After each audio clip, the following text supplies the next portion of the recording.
Hello, and welcome to the Accessible Enneagram and Enneagram podcast for everyone. I'm your co-host, Tori, and my pronouns are they, them. And I'm your co-host, Meg, and I use she and they pronouns.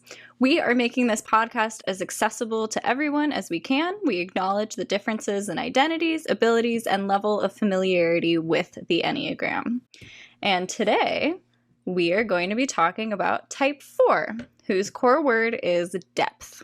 Before we begin today, we will be going over our instructions for use. So let's do our golden rule reminders for the Enneagram. First one, only you can type yourself. Only we know our own motivations. We can only observe actions in others. Secondly, the Enneagram should not be used with eye rolls at other numbers, but self-owns are welcome. And I should say that's self-owns, not cell phones. Yes, cell phones are welcome if you're using them to watch or listen to this, but they don't really have much to do with it, I guess. Right. But otherwise, if you want to do a self-burn, that's welcome. Yeah, very welcome. Meg and I are going to be doing that throughout this podcast, so you can join right in.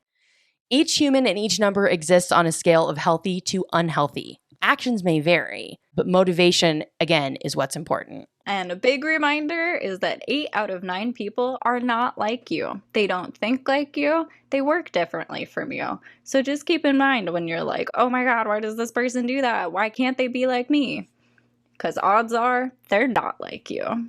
And finally, my golden rule for the Enneagram and for life, don't be a dick. The Enneagram is a tool to help you develop self-compassion and compassion for others. It is not to be used to be a dick to other people.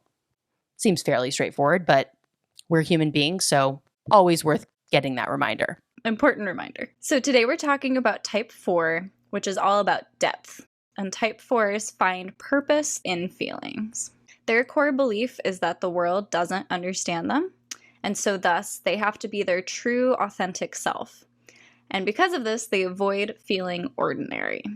Our Rumi quote for Type 4 is, "We carry inside us the wonders we seek outside us." Important for 4s. Okay, so as with our other numbers, we are going to be continuing to present the characteristics of the 4 using a strengths-based approach. So we are going to avoid words like sin. We are going to be avoiding focusing only on the negative traits of each number and focus on what they are bringing to the table, both what they are strong in and what they struggle with. So like 2 and 3 before it, we're going to be doing strengths and struggles for the 4 today. 4's strengths are feeling all the feelings. They are really good at connecting with their emotions and understanding what they are and expressing them, which is very important, and many other numbers struggle with this. And it's all the feelings. It's all not the feelings. Just the good ones. It's not just the bad ones. It's all of them. Yes, which yes, some numbers are good at feeling some emotions and not others. So 4s are helping us all out with this one. They also are good when they're healthy at making the ordinary extraordinary. So they aren't spending necessarily a lot of time searching for extraordinary experiences like some other numbers might do. They're able to find the extraordinary in everyday life and in any person they might come across. They're also strong in creativity and free, authentic expression. And really healthy 4s can also encourage other people to do this too. 4s struggle with getting lost in their feelings, getting bogged down in their feelings and not being able to do anything about them, or in maybe seeing another side of an issue. They might get stuck in how they feel about something someone said or a situation and not be able to think about both sides or the context or something like that. They can also become self-focused in their desire to be authentic and pursue self-expression. They can get sometimes lost in looking at themselves and exploring themselves and maybe not noticing people around them as much. And I think both of those are sort of tied into the 4's strength of self-awareness, but then the flip side of that is getting lost in the self-awareness of being too analytical of the self and being very much stuck in that stage of constantly thinking about what am I feeling, how is this going, who am I, and just very much stuck in a state of reflection, which is healthy in some situations, but also needs to be taken in doses at times.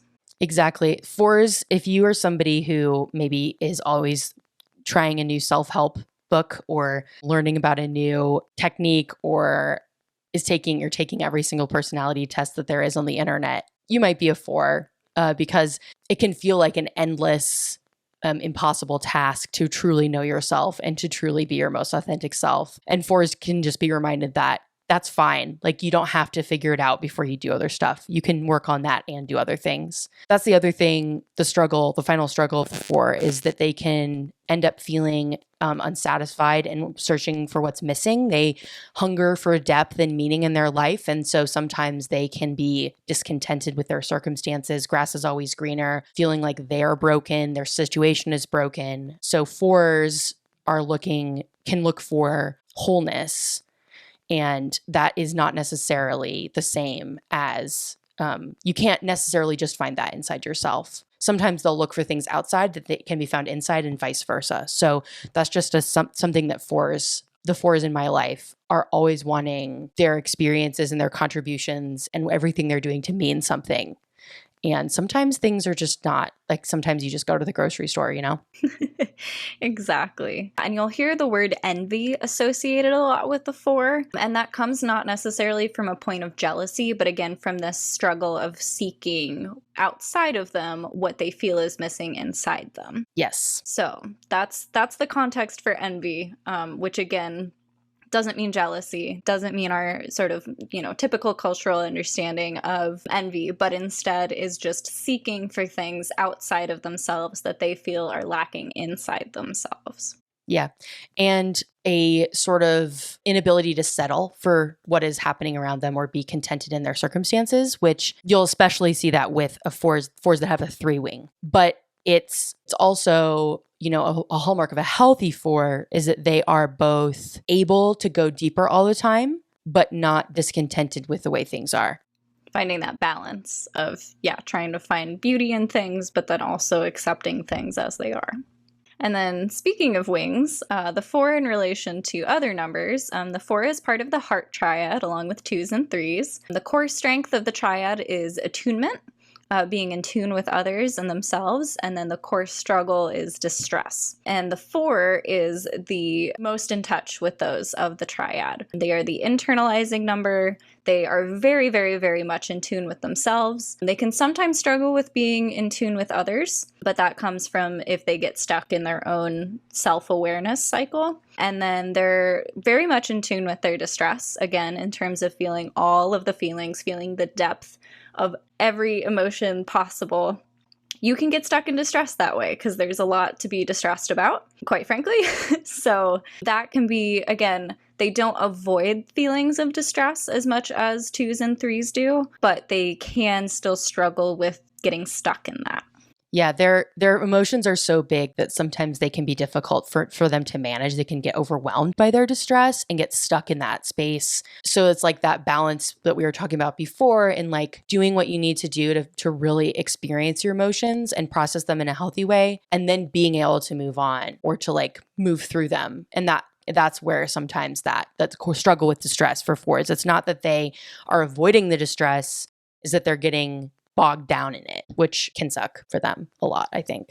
So the wings of the 4, 4 with a 3 wing can be a very productive, creative person. And creative in many, many senses. It's not just artists, it's, the full spectrum of creative expression. Their struggle can be with becoming egocentric and overly focused on appearances. So that's a shared part with the 3 is they really care about how they're perceived by others because a 3 draws upon that to measure their own self-worth.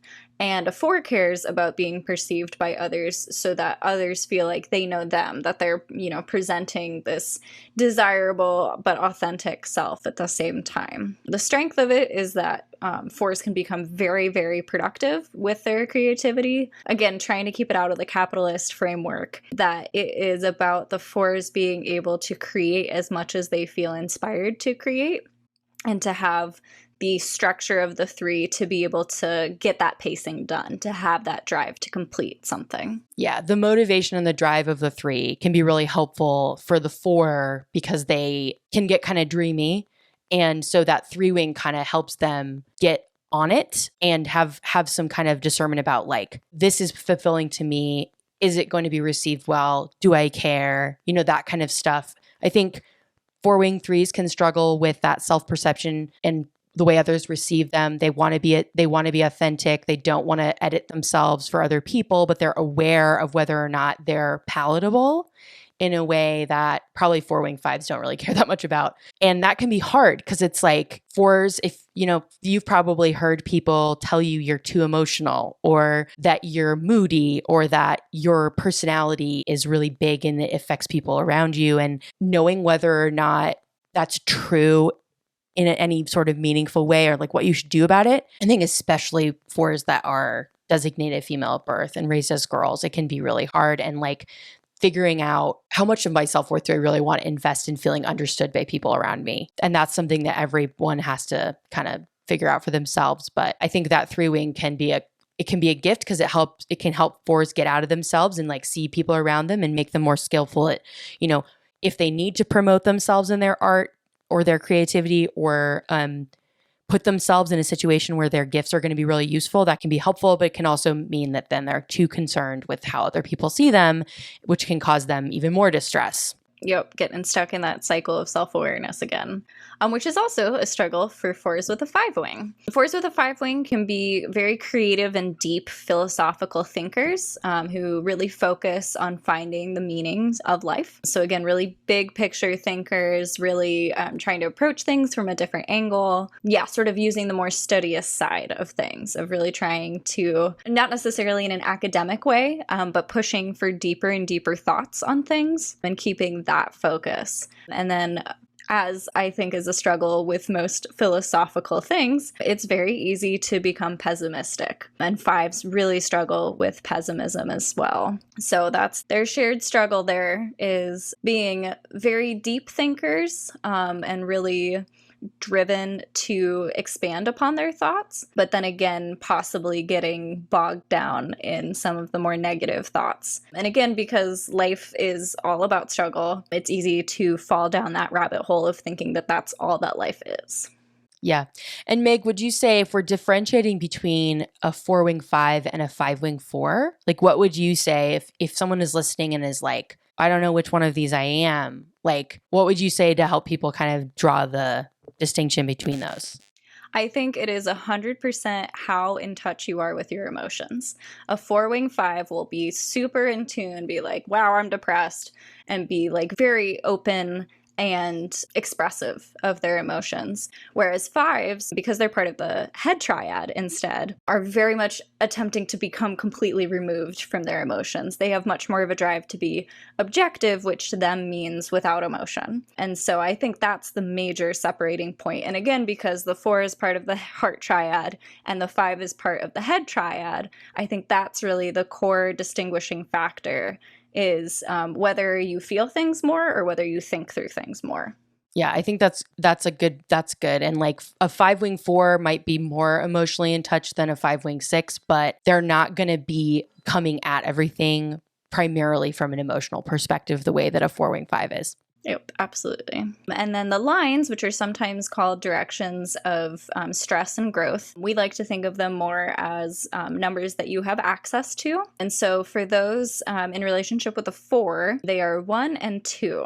So when a four is in touch with their one qualities, they can become much more self-disciplined and act on ideals, which sort of helps ground them and structure them. But then the flip side is that they can become very harshly judgmental of others. Fours come from this perspective of, here's my experience, here's my authenticity, why aren't you like me?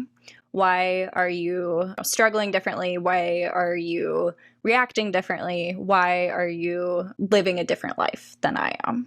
Why are you a poser? Yes, exactly. Why are you a faker? Stop it. Yeah. Yeah. Those are both really like potent. Like that is very helpful. And also that challenge is really challenging. Yep. It is very much a double-edged sword. Yeah. My mind is always blown when I think of 1 and 4 being connected that way, just because they seem so different. But like, it's totally true. Like I know you a 1 and my mom is a 4, and I've seen this dynamic happening from both directions before. And it's like, oh, there it is. That's what's happening. Yep. Yep, absolutely. And then the other number that fours have a connection with is 2, which is another interesting connection. And so for their relationship with 2s, they can really tune into others in terms of feeling really deeply with them. So 4s can be really deeply empathetic because they're not scared of big, bad emotions. So for example, if somebody is really grieving or really struggling with something, a 4 can show up in that relationship in a way that a lot of other numbers will shy away from because they're not scared of those emotions. And they're like, hey, I'm here. I feel you. I am here to, witness all of your big feelings because I get it. I get big feelings and, I'm here with you. So that's really a powerful strength that the 4s can tap into, that 2 energy of being in tune with someone and their emotions. But then the flip side of that can be becoming dependent on attention from others, which is a struggle of the 2 of measuring their self-worth in other relationships. And so 4s can also start to do that, and especially with the 4s struggle for searching outside of themselves what they feel is missing. And so that can really show up as a lot of like attachment issues. Yeah.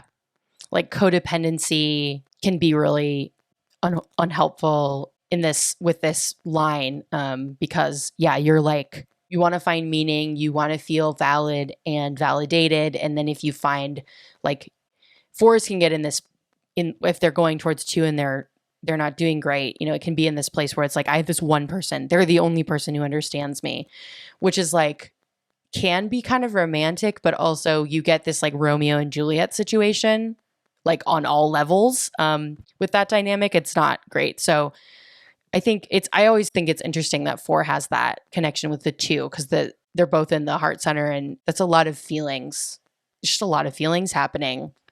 You can tell neither of us are a 4. We're both like, whoa. Yep. And it's interesting because there's lots of other numbers that have a connection in the 2 other triads. Yeah. But for the 4, they have one that's still, they don't have a line in the head triad. And I think that can be really an important area of growth for 4s, is accessing the head triad more. Yes, exactly. And like, as we've said before, and we will continue to say, like, just because you have these wings and lines, the idea of the Enneagram is that, there's a reason it's a circle. Like, it's an inclusive, all-encompassing system. And the goal is to continue to work on yourself and in relationship with others to the point where you can access the good qualities of every number, at least sometimes. So yeah, 4s, you can try to be rational. Sometimes it won't hurt you. I promise. Exactly. Yeah. So in a way, it's about growing away from your number in a kind of counterintuitive way. But yeah, which I think 4s are probably might be screaming the loudest about the idea of that, because they're like, but no, this is who I am. Yeah, it is. And also, you contain multitudes. Yep. It's not just that. There's also and. There's always more. The both and, always. Okay, so you might be a 4 if you feel all the feels and you love it. If you would drive an extra 15 minutes to get yourself a fancy coffee from a fancy place. If you seek authenticity and hate fakers. If you feel like there's always something missing from your life. If being called ordinary is an insult. That's a shout out to you, Mom. I was going to say, I think that one may be the biggest. Like, if that just hit you and you're like, oh, I'm not ordinary, you're a 4. Yeah, for real. Because lots of people can have big feelings. And many people can have feelings about fancy coffee. I do. I'm a 9 and I have lots of feelings about fancy coffee. But if someone called me ordinary, I'd be like, oh, fine. Okay, that's chill. Yeah. Yeah, I don't know if my mom will ever listen to or watch this, but Mom, if you're listening, I love you. A story that she shared with me, I don't think she would mind me sharing, is once she was in therapy and her therapist, I don't know, she was like expressing some kind of like lack of feeling like she wasn't fitting in with like other moms or something, or like her life wasn't as glamorous as people assumed it might be because she's an actress, or I don't know what the context was, but her therapist was like, yeah, you're not a fancy Jaguar, you're a station wagon. And she was so offended by that. And when she shared the story, I like had a hard time like meeting her where she was at, because I was like, yeah, I would love for someone to see me as a station wagon. Like, that's so reliable. And like, that car is great. You know, like immediately thought of like our Subaru. And I was like, that sounds fine, Mom. Why are you offended? And she was so mad because like, of course she was, you know, I just didn't get it. So She doesn't want to be the station wagon. She wants to be the car that everybody notices. yes, even if it's not the Jaguar, like she doesn't want to be just like, yeah, she doesn't want to be that thing. Or like she has a mortal fear. She had like a mortal fear of owning a minivan. Well, she never did. She never will. But like, it's like a thing, you know? So if you're listening to this and you're like, your mom is right, that's terrible, you're a 4. Yeah. And we will unabashedly tell you that. Because that's not a thing that really happens with any of the other numbers. No, definitely not. And like, there's really like, we're making fun of y'all right now, but there's really nothing wrong with this feeling of like, no, I want you to see me as a unique person. I don't want you to limit me to some box you're putting me in. Like, I get that. That's legit. Mm-hmm. Yeah, and especially when you feel so deeply, when you spend so much time in your feelings, when you're constantly finding the need for other people to understand you. Like, of course, that's the logical progression. So, no shade. No shade. But here are some affirmations for 4s. So here are things for 4s for you to repeat to yourself and to keep going forward in order to grow. So, I am unique and find beauty in ordinariness, and my feelings are not too much. And then again, back to that Rumi quote, we carry inside us the wonders we seek outside us. So just keep that with you. You can find everything you need within yourself. So you're complete, you're whole. There you go, 4s. You're good, 4s. All right, that is the end of our intro to the 4. We hope you keep in touch with us. If you would like to find us, you can find us at our website, which is accessiblenneagram.com, just like the name of our podcast. We have a YouTube channel, which you can find by going to our website or our socials and clicking on it. Our Instagram is at Accessible Enneagram, and you can find this as a podcast wherever you download podcasts. Yep. And if there is anything we can do to make this podcast more accessible, or if we have had any oops moments, we invite you to call us in. So please let us know. You can email us at accessiblenneagram@gmail.com. And our website also has a contact us section.